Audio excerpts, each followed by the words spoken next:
Close-range fights don't have to be 50-50. If I pull your focus one way and move the other, your crosshair starts visiting new zip codes. Camera down! This is misdirection movement, and most players barely scratch the surface. I've broken it down into 4 separate categories, each with its own identifying asset. So buckle up, weblings. This is the blueprint. Think of overload misdirection like a diversion.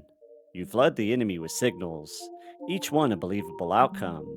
The last place they expect you to go is back into their space. Let's highlight an example so you can see where the signal comes from. I drive into a corner to create a blind spot.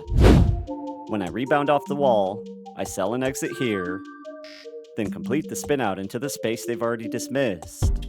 That system overload keeps my point of attack hidden until it's too late. A spin cycle works the same way. The moment I take inside position, they try to recover at every 90 degrees, only to realize they're trapped inside a cyclone. A commitment trap is when you bait an enemy one way, and their response carries them past the point of recovery.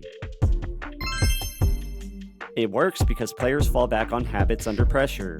The blow-by is a textbook case. Most players snap their camera back after moving past, and the enemy does the same. That mirrored reaction becomes the foundation of the trap. The instant you cross their backside blind spot, cut inside, roll the opposite shoulder, and slide back to where the fight started. What they thought was a simple adjustment becomes a forced commitment, a hard 180 they can't recover from.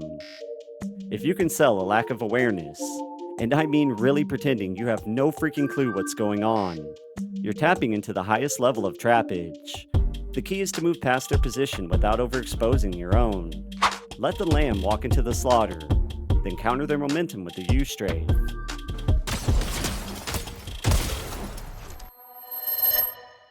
Good players react to movement. Elite movement reacts first. If you hit a move and the angle tells you the correction will be even, don't trade aim. Trade position. Skip the shot and rip a second move in a counter direction. They think they've got you read like a book. Turns out they never made it past the front cover. If overload hides the threat, commitment captures the response, reactive misdirection weaponizes the correction, then baited retreats are the glue. There's 2 types of baited retreats: micro retreats and feigned retreats. A baited micro retreat is a short, deliberate pullback that forces a tracking adjustment, then punishes the overshoot on re-entry. This is the deadlier retreat, because it hints at escape while keeping the fight in close proximity. Micro retreats are built to pull players out of cover. That brief moment when my back is turned is an invitation many feel compelled to take.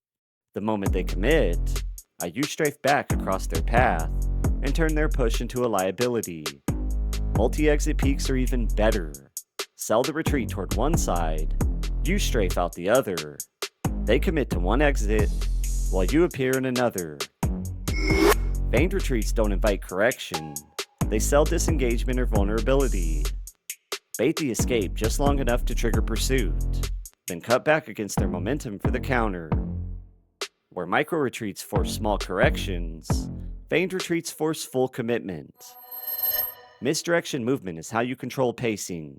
If I decide where you look, where you move, and how you commit, the fight ends before the first shot matters. This is misdirection movement.